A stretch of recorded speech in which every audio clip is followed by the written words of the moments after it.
Could do the job better if you lent me the bike.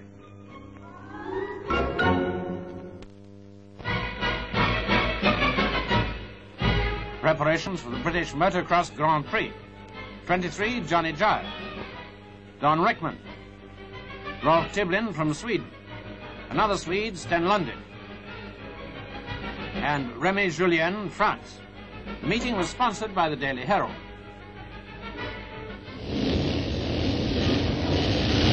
Two races count for the championship, a total of 36 miles of bumps and bruises, most of it in a cloud of dust.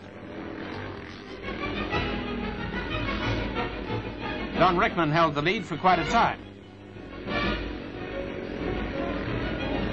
There's Dave Bickers also going well.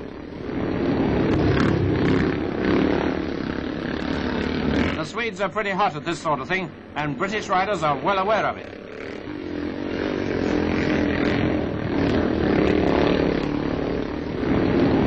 No one could touch number 4, Rolf Tiblin.